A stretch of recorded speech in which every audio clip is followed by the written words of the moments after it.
things, so I don't have to do as much editing. But other than that, we get to have a wonderful awkward pause, and then we'll get started. Love it. I love awkward pauses.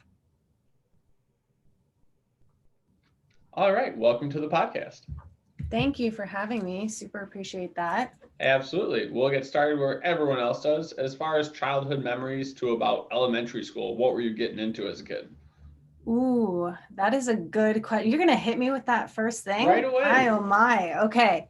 What was I getting into? Well, I mean, like besides the obvious, like skipping rope and playing, what's that game? Wall, whatever. Wall I don't ball? know. Wall ball. I'm not sure. Besides that stuff, I mean, I was really into sports as a kid. Okay. So I grew up playing ice hockey. I played soccer. So I played rep hockey, rep soccer my whole life.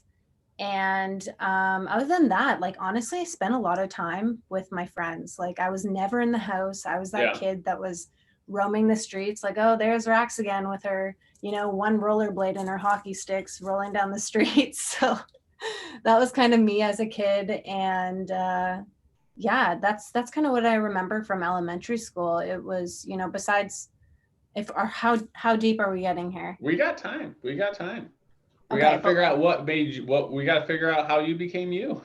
Okay, well then I'm going to let it all out on the table. All right. That's the case.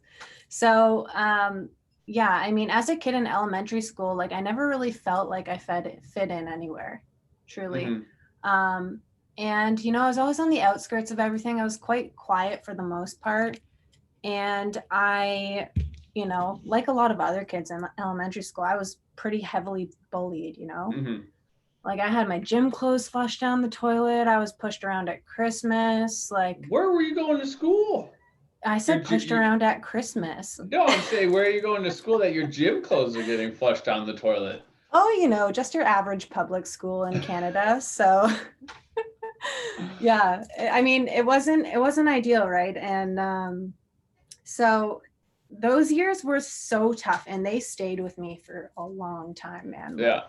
They stayed with me forever. So I think that's a huge part to what kind of like made me so empathetic and understanding mm-hmm. of others and caring of others, and, never trying not to judge. We all judge, but trying not to judge people's experiences and where they came from. So mm-hmm. definitely helped form me 100%. Yeah, absolutely. As far as sports and athletics, were your parents athletes? Why did you do the sports that you did? What was kind of the push there? Yeah. So no, my mom was like into speaking German and stuff. My dad. Oh, wait, what do you mean into speaking German? She was like an English teacher, and then she liked languages, she's one of those. But my dad, he played football and hockey growing up, and he actually got me into ringette first. I don't know if you've ever heard of ringette, but it's basically like ice hockey, except you cut off the blade and you use like a little loop. You'll have to look it up later. I swear it's a thing. Yeah. But it is hockey.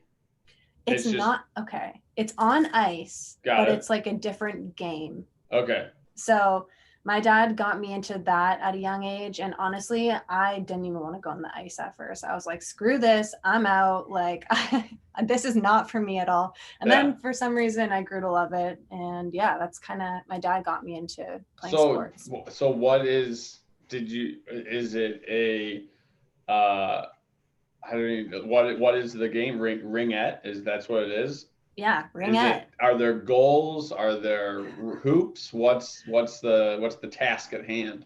No, that's totally valid. It's like, it looks like hockey. It's set up the same way. Use the same nets and everything, but there's random rules. One of them being you have to cross the ring, like pass the ring across the blue line. You can't carry it across. It has to be passed. Got it. If I'm remembering correctly, like I'm just pulling this out of nowhere right now, but I could just be making up the rules. I don't think the fact checkers are going to be able to have info on this sport, so I think we're good. Just watch. I'm going to get some DMs later and people being like, that's actually not how you play ringette, but thank you for coming out and trying. It was in the Olympics in '87. I don't know if I missed it. I actually was in the Olympics. I wasn't even born yet, but there you go. So that's how it started, ringette, and it's a real thing. Yeah, there you go. So moving towards middle school, what was your passions? Was it just sports? Did you enjoy academics? What did it look like there? Yeah. So, because in Canada, we just have elementary school, right? We don't, Okay. well, we do have other, anyways. So, I mean, yeah, mostly sports. Like I was super into sports. I was always into like creative stuff. So Okay. I was that kid that would lock herself in her room and start drawing on her cupboards, you know? My parents loved me. I bet. In case you're wondering. What are we using? Crayon, permanent marker?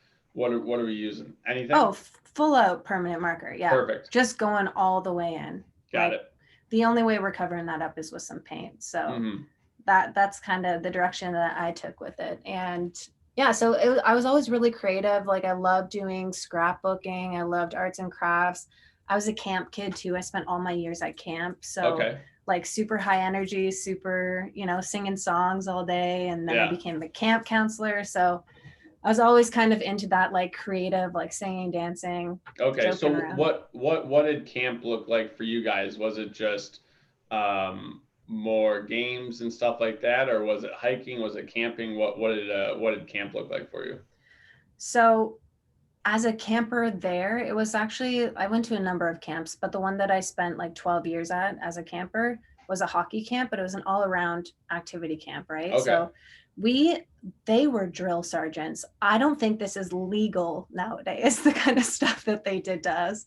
But, we would be running until people would be throwing up, like kids throwing up in the sand dunes and stuff like that. And perfect. Builds character, I guess. But so there was that, but it was the best time ever, like best camp ever. We would go canoeing and windsurfing and all of that jazz. So very cool. Yeah. It was a good place to be. Probably one of my favorite places on this planet. Definitely. Very nice. So were you playing a high level of hockey? Was it male, female? Like what was the setup as far as who you're playing with? Yeah, that's a good question, actually. So not that many females would come to camp, right? Hockey camp, high level hockey camp. And these are all kids who are like rep hockey players, guys too. Yeah. Right. So I was just this little like house league player who had no idea what the hell to do. And like that's where I learned all my skills. That's where I learned how to be tough in hockey, because you're playing against all these guys who just, they're in rep hockey and they're bigger than you, they're older than you. We had to practice hitting. Oh, that's what my question was going to be. Were they hitting you? Yeah, like, well, they were pretty good on us. I didn't really like that they were taking it easy on us, but yeah, they had to we had to practice hitting into the board, things we'd never done before. Yeah. Ever. In girls hockey, no, you don't do that. So yeah. So when you got back to your leagues every time after summer or after the camp, were you always just that many levels ahead of everybody? Yeah, just decking girls. No, I'm kidding. I'm totally kidding. No, yeah, it definitely helped. It built my skills a lot and my confidence. Like the biggest thing is the confidence, right? Because, you can have skills and you can think, if you don't think that you're good enough to try out for that next level or to compete with the people beside you, you're never gonna go towards it, right? So that taught me that I'm capable of hanging with the best, which is what made me go and try out for rep, which made me go to the next level. So what does rep stand for? I don't even know. Recreational, it's just the next level. Rep. Yeah, it's like the high level, right? So where you see, I don't know if you guys have junior A, stuff like that. We have a lot of stuff. I don't know which levels are which, but we have a fair amount. Yeah. So basically it wasn't like professional hockey, but it was the next level where you're playing with all players who are very cool. Yeah. Very nice. So as far as the moving up and trying out for new teams, was your dad pushing you, or you were just, hey, I'm here to kind of work my way up? My dad was pushing me at first. Yeah. Mm-hmm. I feel like I needed that push. He was actually one of my coaches on my rep team. So after every hockey game, it was like, so Rax, this is what you could have done better. And this is where you sucked. And so he was always like my biggest motivator, but also, he definitely pushed me. He was definitely my motivation for it. And he made sure that I didn't stay small. Mm-hmm. So as far as that conversation goes, did he just say verbatim, like, you suck, or did he say these are things you can improve on? No, sometimes he would straight up say, "You suck." Like that was a horrible play, or like, yeah, something along those lines. And how did you handle that as hearing it? Was it something that you were able to like, oh, he's just like trying to help me get better? Or like, did you take it pretty harsh? Well, as a kid, kind of you do, right? Because you don't really know, you don't have any of your own coping mechanisms. You don't know how to kind of take constructive criticism or understand people's intentions. Right. So as a kid, it was harder, but as I got older, you can see your own flaws and be okay with it, right? So you can see where you actually need to improve to get to the next level. And yeah, so it was a little bit of both. I think as I got older, it got easier for sure. As you're playing all these sports and whatnot, what does your nutrition look like as far as a home standpoint? Was it whatever your parents were cooking? Were you a picky eater? What was there? No, I wasn't really a picky eater. I don't know. You know, it's standard. Like you'd eat a big bowl of pasta the night before a game type of thing. We weren't too strict on it. Our coach wasn't that strict on that. Yeah. But yeah, like we are always training. We were always doing dry land and stuff like that. So that was important part of our practice. So as far as like home eating and stuff, was there a focus on eating for fuel? Was it we're just eating this because mom puts it on the table? What was the conversation around food? Yeah, it was mostly like whatever mom cooks is what we're eating, right? Yeah. And if you don't like it, then too bad. That's And about the extent to it. did you ever going through middle school or high school or anything like that, did any of your eating habits change due to body image from trying to be like somebody else, or what was that as far as going through high school or anything at that time? Oh my God, yeah, for sure. Yeah, I like developed pretty bad eating habits. If I can be real, like my sister, she suffered from an eating disorder and still does. So I grew up seeing that, right? I grew up having that impact and not understanding why it was bad to eat certain things. Bad, I put in quotation marks. Yeah. You know, and so I definitely developed habits with food. I got so into the gym after that, after hockey was done, that I was in the gym 6 days a week. Like, you know, I couldn't miss the gym. I was so focused on my physique, the way that it looked, the changes in my body, what I was putting into my body. And it became obsessive. It really became obsessive for sure. And other addictions and other things kind of sprouted from that later on in life too. So at what point was hockey done and why did that end?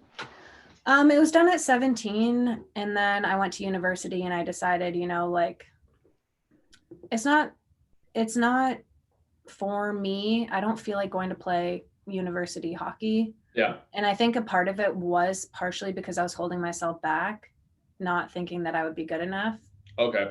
Which definitely was not the case at the time, hearing how the team turned out and seeing the games and stuff like that. So yeah, just holding yourself back. And I didn't have anything else to hold on to. Like that was my life at the time, right? Okay. So going from high school, we're playing hockey, and as most hockey players do, it's hard to put on weight. So once you were done with hockey, what was the image that you were going for? Were you going for just skinny? What kind of build was the magazine or your peers telling you to look like? For me at first it was skinny, and then as the shift kind of happened where it was more so about like your, you know, muscle and you building like more of a physique in the gym, lifting heavy. Right. That was like the direction that I ended up going with it. Yeah. And then what did your nutrition look like as you were going from skinny to physique? What were you doing, either calories wise, or what was your goal while eating? Yeah. Oh, I was eating way more calories. Way more calories. Like I was eating way more than I ever would. Yeah. More consistently throughout the day, higher protein content, you know, using my protein powder, all my supplements, stuff like that. So yeah. So where are you getting this information from that you went from kind of starving yourself or just eating less and working out more to trying to put on muscle? Like what made that change just in your head for you? Honestly, it might have been beauty standards in the media. And I think that was subconsciously and unconsciously that it kind of manifested. Because, yeah, I don't really know. I can't pinpoint a specific time per Right. se, but I know that those were massive changes. Like I was seeing people starting to go to the gym. That idea that women having muscles is going to make them look bulky and manly kind of diminished a little bit more. And Yeah. I just felt powerful. I felt strong. I felt like I could do anything outside of the gym and outside of my physique and outside of that if I Yeah. stayed in the gym. Right. Got it. So, yeah. Yeah, no, absolutely. And I think that the whole muscles and women getting bulky, like it's really hard for guys to put on weight, like muscle size, like and they're trying really hard. Like a lot of women, if you're gonna you're gonna have to put in a lot of work to get bulky.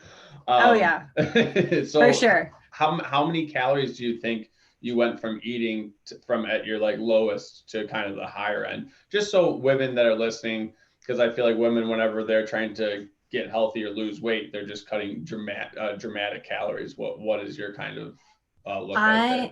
That is totally valid. Even though I was so into the gym, I never calorie counted. Okay, I never sweet. calorie counted. Yeah. I was only focused on eating like good, healthy food and focused on taking in more protein and just eating the right things at the right time, like Okay, after the gym, making sure I was getting enough protein, stuff like that. So I awesome. never calorie counted or Very nice. anything. And I think for a lot of people, if they can do that right off the bat, then that kind of saves them. And depending on your personality, that might definitely be the way to go.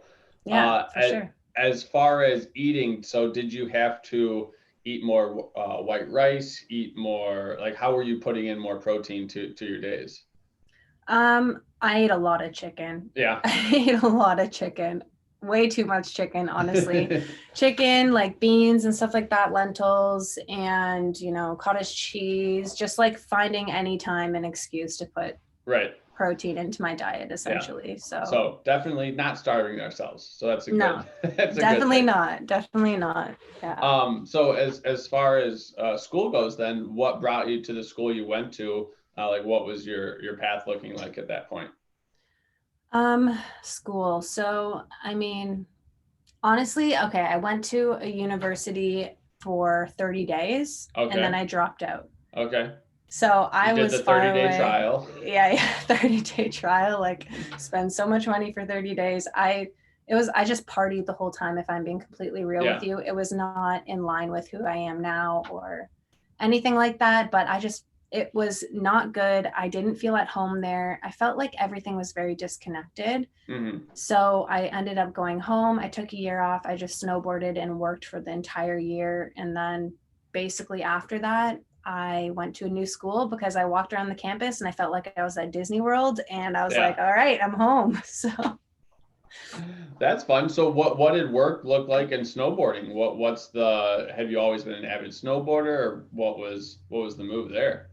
yeah, I've always snowboarded my whole life. And excuse me. I basically like worked at a restaurant. I worked at a clothing store at the same time. So I had two jobs. And then I Okay. was just going to the hill that's like half an hour away from my house and spending the rest of my nights there or my days off there. So I just I would be like solo snowboarder all the time. Yeah. So Yeah. what was your thought process for that year? Like what's the self-talk? What's our goals at that point? Yeah. See, I just allowed myself like having to make a decision when you are 17 years old on what to do in your life is ludicrous. It's absolutely ludicrous. And the funny thing is, if I continued on with certain science classes or had known that those were important to making future decisions about like what direction I wanted to go, then maybe I would have considered taking those science or math classes. But the reality is, at that age, you don't really know and you don't know what you want to do. So you cut yourself short way early, not knowing what to do. So basically what happened is after I quit that university, the 30-day trial, I was like, all right, I feel totally aligned with this. I feel so okay with this because who the heck is supposed to know at that age, right? And I'm like, I'm going to figure it out. It's going to make sense to me. I just need a bit of time, and I didn't put pressure on it. My family didn't put pressure on it, and they just let me go. So that's definitely a lot of clarity for a 17-year-old with all those pressures going around. How did your family more or less show their support, and then where else did you kind of get those ideas from? Where else did I get those ideas from? Honestly, I think it just was something that I believed. I truly believe there should be a grade 13 still. I truly believe that there should be some bridging of the gap between that, you know, young time in your life where you're making big decisions and the one where you have to go into now this whole new career path. So I truly felt like it wasn't a fair thing to put on someone who's still a kid, honestly, still truly a kid. So from there, I just knew that it was the right decision. I didn't feel guilty about it. I knew that every decision I made was going to lead me to where I needed to go. I don't know how, but I've always had some kind of like inner dialogue or insight that would kind of guide me and give me clarity. I would just follow my gut all the time. Yeah. No, I mean, that's great to be able to have that conversation and believe in yourself and not second guessing all the time, which is very nice at a young age. Yeah. So moving forward from there, after that year, was it hey, I gotta go back to school, or what started us at making that next move? Oh yeah, it was going back to school for sure. I mean, I didn't know where I wanted to go at the time, but once I found the right spot, like it just felt like home and it felt good. Then I dove in and I was like, I'm a good student, you know, like I care about school. I care about doing well. I don't know if it's because I'm super competitive, but I just hated getting bad grades. I hated, you know, so I was in the library like 24/7 and I just spent 4 years there trying to kind of just make it through, honestly. And it was a hard time. It was a bad time. And it was also a really good and eye-opening time. So a little bit of everything. So what in particular, what made it a hard time? Was it just because the classes were tough, or what made it hard? I don't know, how deep are we going on this one? I mean, we got time. I think it'll help people out. Okay. Yeah, because this is a massive part of my story. And I'm not sure if this is like PG-13 or what we're talking about here. No, wherever you need to go, we can go there. Okay, cool. So in university, I was always a good student. I always did my work, but I was heavily into partying. I was heavily into like using substances, and I was so depressed the whole time. Like, even though I put on a happy face, I was so depressed. I felt like I had no real purpose or sense of direction, and I couldn't pick myself up. Like my room was a constant disaster, and like you've never seen in your entire life, honestly, the messiest of messes. So that was a tough time, and it just got worse afterwards. It really did. So when you say substances, are we talking uppers, downers, just alcohol and weed? What was our go-to and kind of why at that point? Oh yeah, like uppers, downers, everything. Like party drugs mostly. And that was kind of the catalyst that started it. You know, a few bad eggs that I hung around who were, you know, dealers, and it just spiraled out of control after. So being able to still go to college while doing all that, how were you able to manage? Was it, hey, I'm just going to go kind of party and let loose these couple of days and really hunker down on these days? How were you able to organize your life to still get that done? Yeah, like university was more so kind of like partying usage. It was still excessive, a lot of it. And I had a lot of depression. I didn't know how to kind of work through that. Right. So it was more so in the party stages when I was in university. Okay. So how was that 2, 3, 4 years? What did that look like as far as doing it for university? Yeah, so that was probably like 4 years of continued usage and partying, and you know, and then 5th year, I'm older. I took a 5th year. Yeah. And that was where I kind of buckled down. But then as soon as university ended, it was kind of like, okay, now what's my purpose? Like I had no sense of self. So what was your path in school? What was the subjects that you were like, what was your major and whatnot? So I majored in sociology, honor sociology. So I basically had no freaking clue what I was going to do next. I'm like, what is a sociologist? You know what I mean? Like, where do we go with this? And I did everything. I did everything from like law courses to, you know, economics. I did everything from anthropology to criminal justice, like everything, honestly, except for sciences. I would say I basically did everything. Yeah. But yeah, I just had no idea. I had no idea. Everyone had science degrees and business degrees, and they had clear directions of where they were going to go. And it was Rax, just, floating around, no idea what's next. So. Yeah. So is Rax your name on your license, or what's the story on that? No, actually. So my parents, I basically grew up with that name. Like my parents have always called me Rax or Racklechuck. I don't know why. And then basically at camp, that name got adopted. Yeah. And everyone was calling me Rax and Rackle. I just introduced myself as that. And now basically when I meet almost anybody, unless they're like a boyfriend's family or something, or some, somebody a little more serious, then I introduce myself as Rachel, obviously. Okay. But everyone calls me Rax. Everybody knows me as Rax for the most part. And okay. Well, there you go. Just the more the name came up, it was like, okay, should probably ask the question, just make sure. Yeah. No, that's a good question.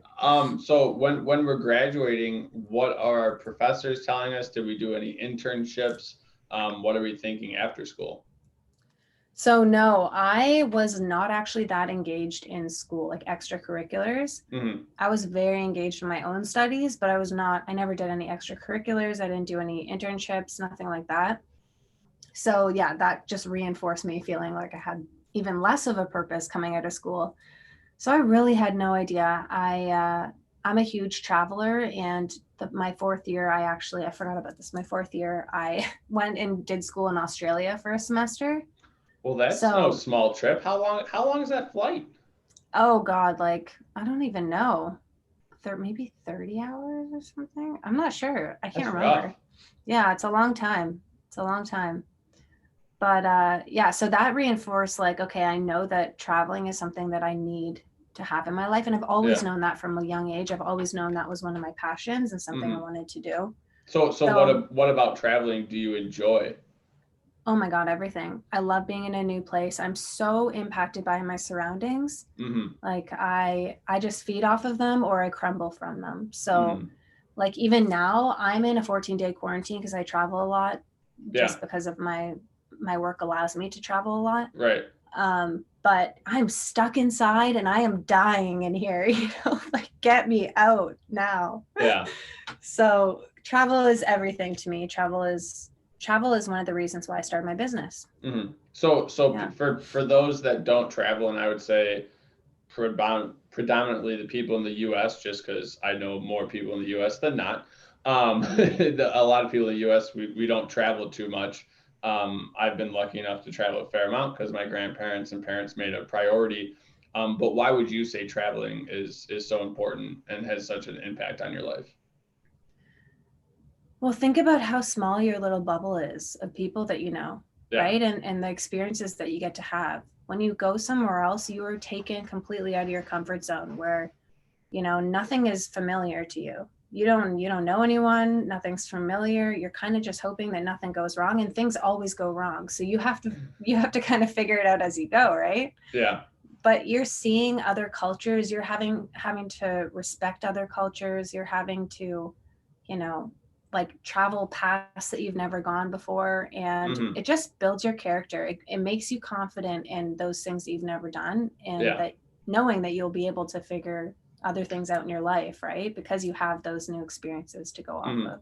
Yeah, absolutely. So we come back from Australia, we finish out one more year. Where are we going after that fifth year?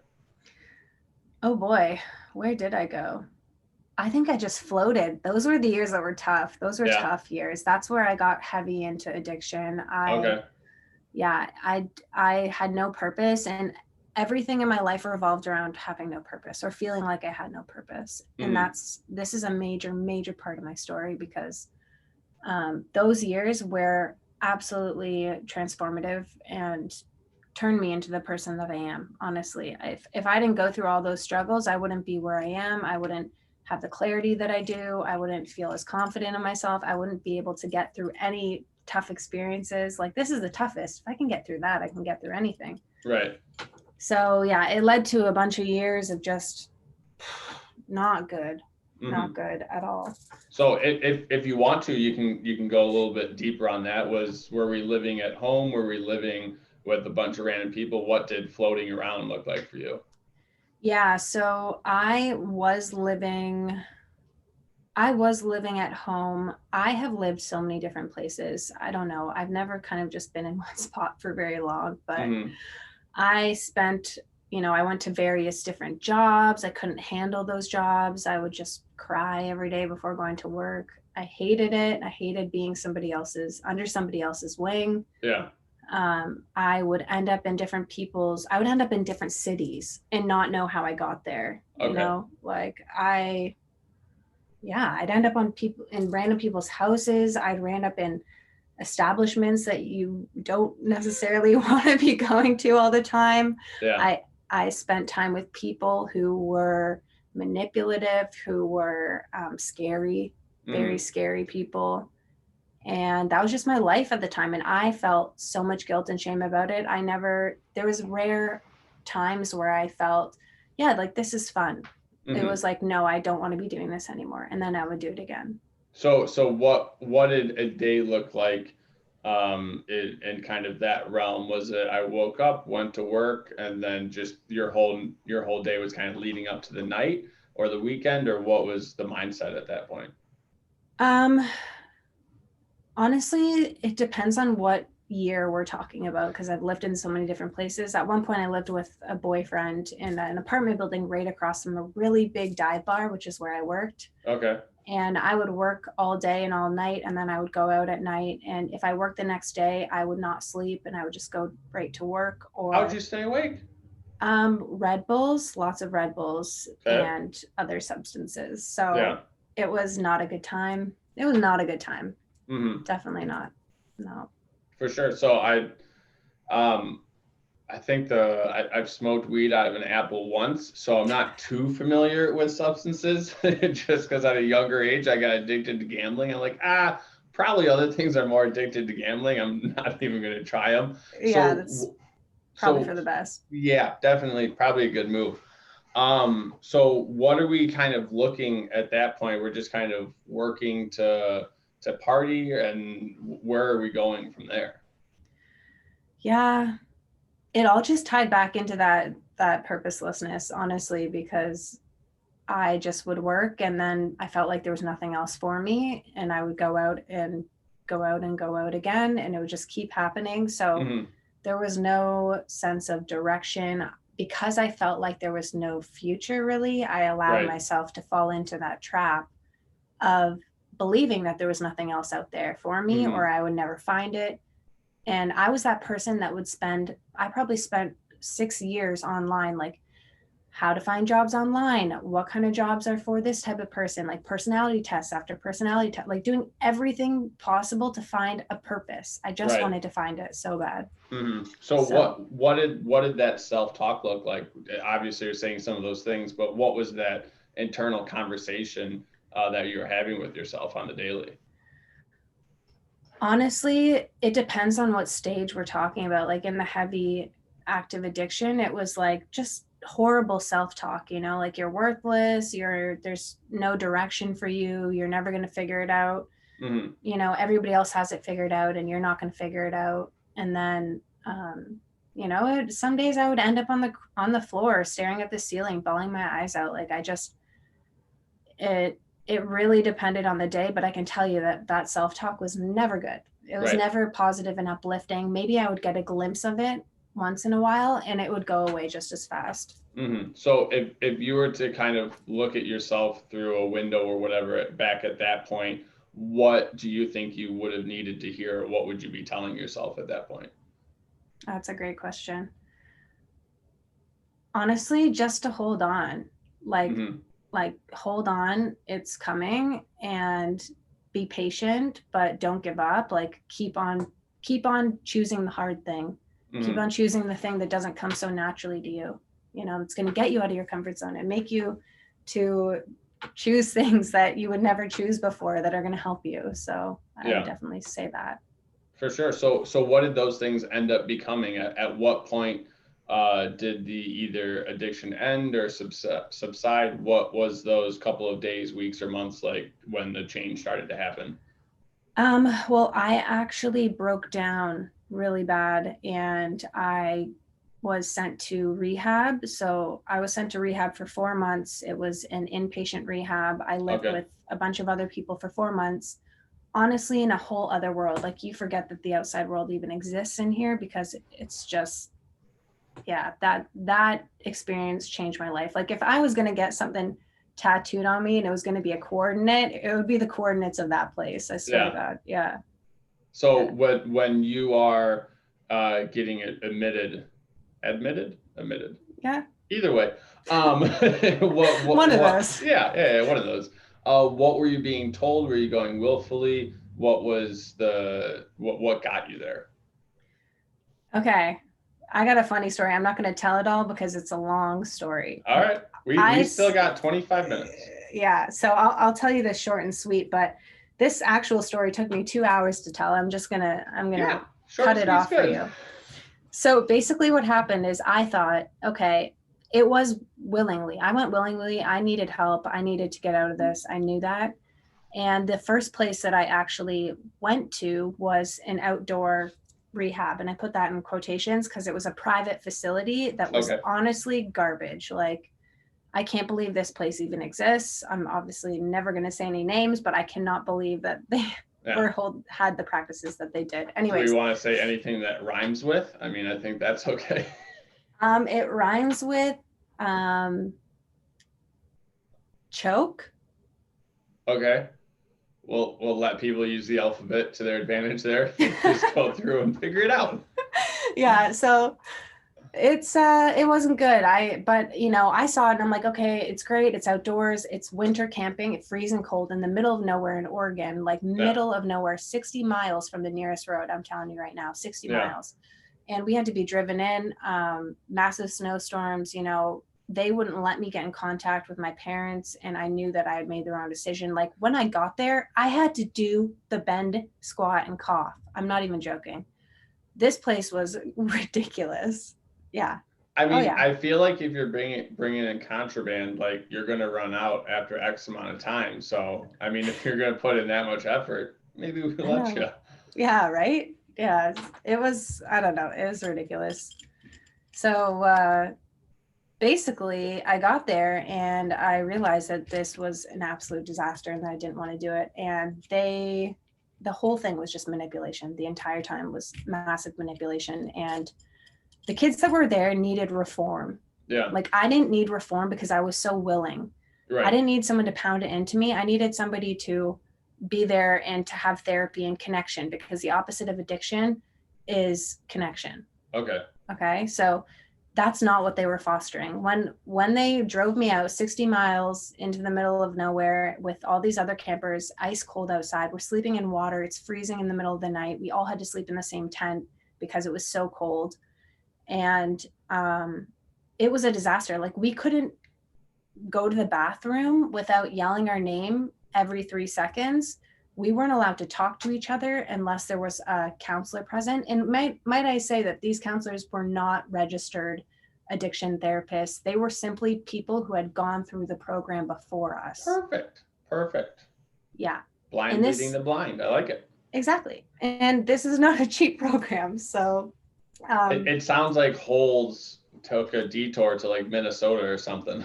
That is the perfect example. And I love that movie. That's a prime example of what it was like. Honestly, It was a prime example. I needed to get the hell out of there so badly. So basically, they refused phone calls. They wouldn't let me talk to a therapist either. They would make excuses and say that she didn't have enough time for me. She had enough time for everybody else, but not me, because I was trying to get a hold of my parents to get me out of there. Yeah. The manipulation just made me more mad, right? So I was like, I'm getting the frick out of here. Like, so how long were you there for? Oh my God, I was only there for probably about a week and a half, and it felt like I was there for a year. That's a long time to be a place that you don't want to be. A day felt like a month, honestly, because you're out in the freezing cold, you're having to clean dishes, your hands are frozen, You're sleeping in water. The nights are, I would stay up rocking back and forth like a crazy person in the middle of the night. I'm not even joking. Yeah, it was. That doesn't even sound fun if you go there on purpose. No, it was god awful. It was god awful. All right, so we thaw out. Our parents come pick us up. What's the next move? Oh no. I'll tell the remaining part of this and then I'll move on. Basically what happened is they said before I went out there, they told me, I said, if I want to leave, am I going to be able to leave? Like the whole camp, everything. Okay. And they were like, yeah, you can, if you choose to go, you can go. What they meant is if you choose to leave, you have to walk 60 miles yourself out to the nearest road, and that people have attempted it before. And so that was what they meant. So they wouldn't let me get in contact with my parents. And basically what I did is I hadn't slept all night. I put all my stuff on at the crack of dawn. Everyone was still sleeping. And I tried to be as quiet as possible. I snuck out and it was like the middle of the night. I could see the stars and I started walking. I didn't have anything on me. I had my sleeping bag. I had my backpack. I had a bag of trail mix, a massive bag of trail mix, frozen peanut butter and a tortilla, and a few other staple items like water. So up to this point, after hitting the gym a fair amount in college, how much exercise were you doing up until this point? And how physically in shape were you to hit this 60-mile trek? You know what? I actually wasn't that bad. Okay. I mean, granted, I was using a lot of drugs and stuff, so I wasn't as physically fit as I was, right. But that muscle memory is pretty good. So okay. So I'd say it was all right. So did you make it in one day? How was the trip? Oh God, no. So I was walking all day long and they eventually caught up to me because they knew that I had left. Yeah. And I walked all freaking day, like with this massive 80-pound hiking bag on my back. I had blisters on my hips. I had to get blisters surgically removed from my foot at the next treatment center that I went to. They were so bad. And basically what happened is after hours and hours, I shit you not, this car drove by, this red truck with a family in it, and I waved them down, and these counselors are behind me. I waved them down and I was crying and I was like, please get me out of here. This camp is like, this should not be allowed. And I told them all about the camp. I told them all about how they treat their campers. I told them everything. And This family, the sweetest angels, like honestly, chef's kiss. So sweet. I couldn't believe it. They were like, we're not leaving until everything is okay with her. Yeah. And the counselors are like, she's like psychotic, all this stuff. And meanwhile, I am completely sound mind. Yes, I'm obviously a little bit in withdrawal and stuff like that, but everything that was happening at that camp was not a me thing. Like everybody was seeing it and for what it was. Anyway, so long story short, I basically threatened, I had my hand on the car door. I threatened to get in the car with them to go back into town, to which like, that's a huge liability for them, right? Yeah. If they didn't give me the cell phone. And keep in mind, for a week straight, I was being denied talking to anybody, therapist, parents, whoever.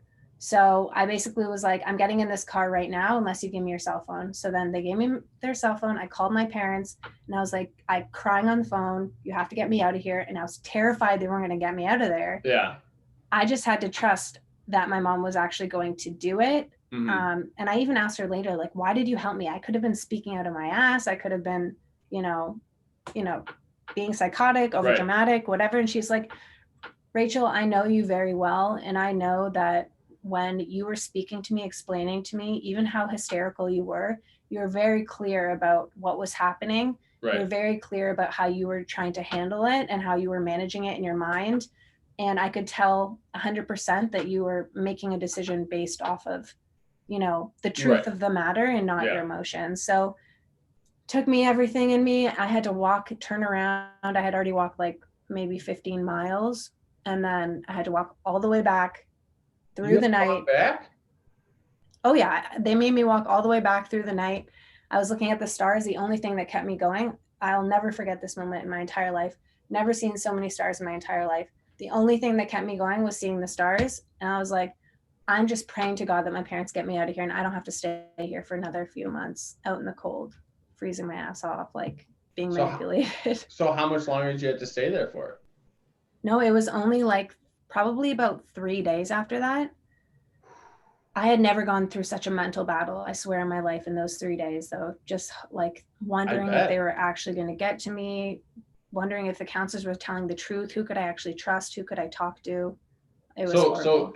So give me a 1 day summary. What are we in for at Camp Oregon Oh my God. in the tundra?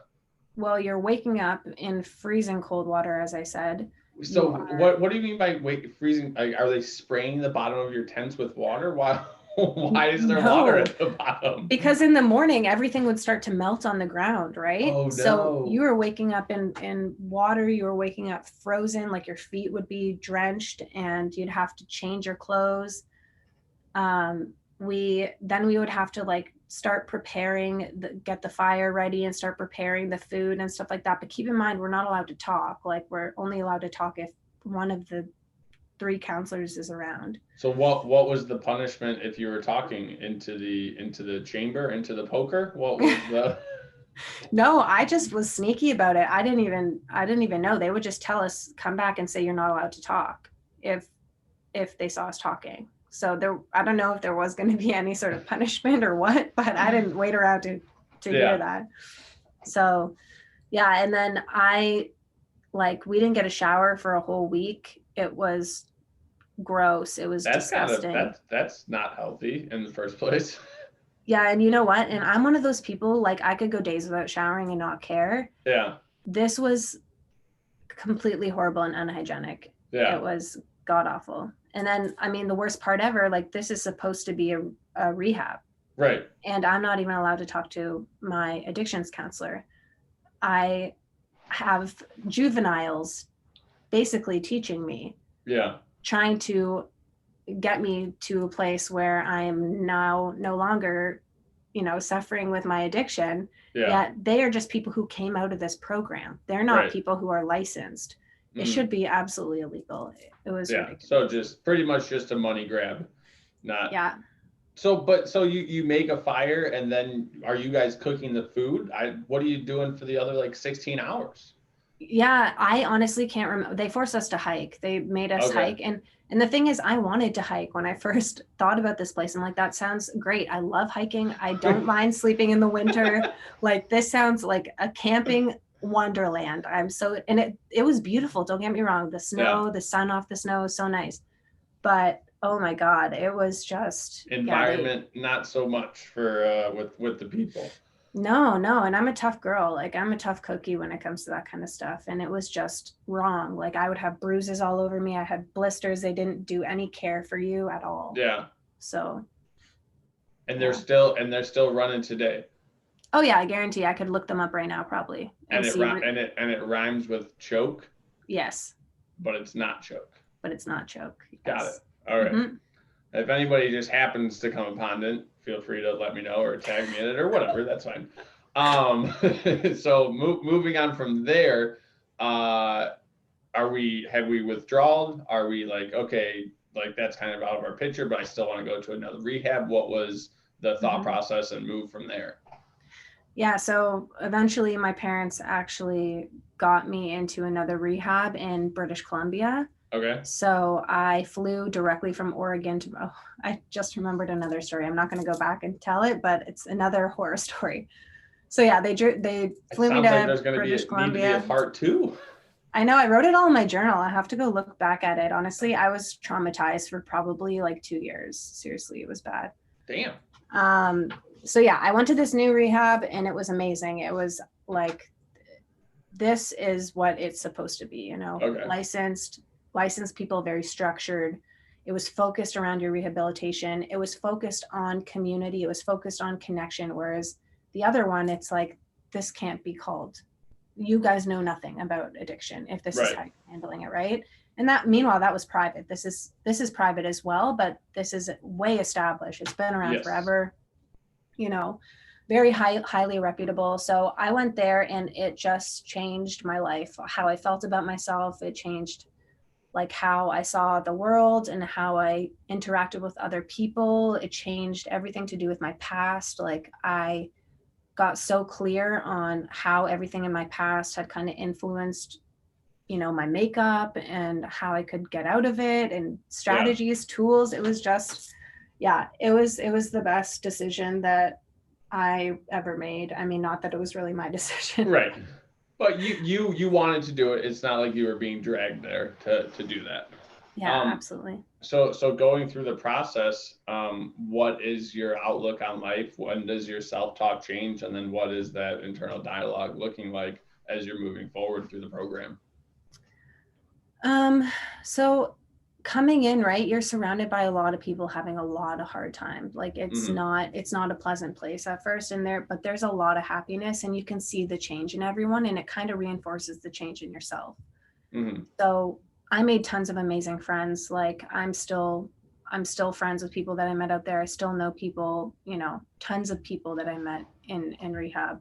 And I would say that I don't think it was a single moment, the change in my mentality or my thought process or anything like that. I think it was more so just over time you're unpacking, but you have to dig through the shit first, you know? Right. You have to dig through the shit first. And then after you get through that, it just opens up this entire world. Like we did an exercise called the Johari window. And that is one of the most memorable things. It's all your blind spots that you don't see as a human being, and those things that other people can see in you. Okay. And basically you have to write down all those things that you think are your blind spots, those things that, you know, you can't see that you do, that are your flaws and your imperfections. And then you're sitting in a group of people and they're actually telling you what they see in you. And these are people who have known you for a decent amount of time. So they see you pretty clearly. I have that under my bed. I look at it every now and then. And you want to know the best feeling in the entire world? It's looking at that list and saying, I don't do this anymore. That's not me anymore. You know, I still kind of have to work on this a bit, but I definitely don't do this. That is long gone. Like, it's rewarding. It's really rewarding. So if somebody's listening to this right now that they feel like they have an addiction in any regards, what would you, if they're not going somewhere to get help, what would you say as far as to get started? What's kind of the first steps? Or like you said before, like it's going to take time, but how do you get that mindset for someone that's not there yet? The thing is, you have to decide, right? No one can make you want it. And that's the biggest thing. If you don't want it, nobody can do it for you. And sometimes you just have to do the hard thing, even if it feels like, you know, you feel like it's never going to get better. You feel like, you know, you don't know how to help yourself. Like reach out to, go to one of the meetings. If depending on what addiction it is you have, there's a meeting for everything. There's a meeting for eating disorders. There's a meeting for like, you know, specific drugs. There's meetings for alcohol. There's meetings for narcotics, like just drugs in general. So going to a meeting is amazing. Depending on how far deep down you are into this, seeking out additional help that is like a program, an outpatient program or an inpatient program. Inpatient if you're at that point where it's bad, because you know what, like even if it doesn't fully work out for you that first time around, it's ingrained in you and you can never forget the stuff that you learn. You can never forget the stuff that you hear. And once you know, it's just like there's no turning back. It's like you feel that guilt, you almost feel that shame going back to it. Because I wasn't perfect the first time around, of course not. Right. Well, but I think the nice thing is, sorry to interrupt, but the nice thing is, I think the nice thing about being human is there's somebody else that has gone through what you have gone through. Even if it's not exactly, there's a plan, there's something you can follow, and it's never 100%. But like you said, being able to just start and keep going, I think that's a huge thing for sure. Yeah, definitely. And you're right about the connection, you know, like having somebody who's gone through it too, because you just think you're so alone in it. You feel so alone in it. So there's nothing that can beat that connection. Yeah. Well, there'll obviously need to be a part two, but let's get to kind of to where we are now. What are we doing as far as where's our life right now? So I am a online business owner, and I teach service providers basically how to start their businesses online. Mm-hmm. More specifically, I am a coach for new virtual assistants. So Okay. yeah, so what I do is I basically teach people how to become virtual assistants, how to land their clients, how to market themselves online, how to do sales, basically everything around, you know, being an online service provider and Yeah. being the CEO of your own business. So Mm-hmm. that's what I teach. So as a virtual assistant, who hires virtual assistants, and why are people going more in that direction? That's an amazing question. So anyone, like any type of business, can hire a virtual assistant. When you think about it, everything is digital nowadays for the most part, right? Mm-hmm. Even brick and mortar businesses, you can have a virtual assistant. So Yeah. like it could be anything from a virtual assistant helping out a fellow business coach. Mm-hmm. It could be a virtual assistant helping out an e-commerce shop. It could be a virtual assistant helping out a real estate agent, financial advisor, anything really that is business based that you can assist them with the back end of their business. So there's ample opportunity. It's ridiculous how much opportunity there is. Yeah. So would you say there's more upside to being a virtual assistant or hiring a virtual assistant, or it's kind of like an even payoff? That's a really good question, actually. So when it comes to hiring a virtual assistant, you have to think about what are your business focused activities in a day that are actually making you money, right? If you're a business owner, you want to be focusing on activities that are actually going to be making you money. And there's so many things that happen in the back end of your business that you don't realize it takes up so much of your time, and that time is money. And if I were to put a chart side by side and break down like a value, like cost value of your time versus the money you spend on a virtual assistant, you'd be shocked, right? You'd be shocked at what you can be doing and making and creating in the time that somebody else is handling the rest. Right. So yeah, that's kind of what I would think about what's better. It's not like what's better, right? You need both. You want to have a virtual assistant to get ahead in your business. You want to have a team. It's like having an employee, except you're not having to do all that crazy employee stuff. They're a contract worker. Yeah. Right? Yeah. No, absolutely. So what does your life now look like outside of just work? Oh my God. It's totally different. Yeah, it's totally different. I travel all the time. I just got back from the States. My boyfriend lives in the States. Where were you? I was in Wisconsin. Okay. The reason I hesitated is because he was in Minnesota, but he was on the border and they just moved. So yeah. So traveling, I basically can do whatever I want. I'm my own boss. I can wear my pajamas to work. Like I can sleep in if I want to. I never do because I don't. But like I'm moving to Bali in January. There's so much going on. Yeah. Everyone's moving to Bali. Yeah. Yeah. It's amazing. I'm so excited. For sure. So have you been to Bali quite a bit, or that's just you feel like going there for a little while? So no, actually February of this year when I was running my business, I went and traveled in like other parts of Southeast Asia. Yeah. And then COVID happened and I had to come home. Yeah. So I didn't get to go to Bali, but my end goal was always to go and live in Bali. So because of this job, I can literally live anywhere and do anything that I want to do. So it's the best thing. I can just up and leave and go live somewhere else. So I'm super excited. That's fantastic. So what are your goals? So I think most people's goals are to make money and have a vacation for 2 or 3 weeks out of the year. How are your goals different nowadays? I mean, my goals change all the time. I have short-term goals. I have long-term goals. I have weekly goals, daily goals. Like I break them down, right? But I would say, my goal is to always feel free in whatever I'm doing, to feel free. And I, am getting to a stage where I'm wanting to build a house. I'm getting to a stage where I want to have kids. So that eventually is going to kind of happen. That's like a longer term plan. But as for right now, my goals are to travel. My goals are to, hit 6 figures by the end of my year this year. And then for longer term goals, like I want to expand my reach. Like I want to help more people. I want more people to see how much freedom that they can have through this. Right. I want people to be able to go towards their dreams and not be so scared anymore like I was all the time. Mm-hmm. So, yeah. Yeah, absolutely. So to kind of wrap, well, actually to wrap things up on another end, if anybody was going to follow you or look for your services, where would they find information for that? So I'm revamping my website right now. So that's not up and running yet, but it is virtuallyrax.com. Okay. So virtuallyrax.com, or you can go to my Instagram, which is the exact same thing, virtuallyrax. And yeah, that's where to find me. Wonderful. So everyone gets the last two questions that are the same. As far as health, what is your definition of health? Not necessarily the dictionary definition, but what is health to you?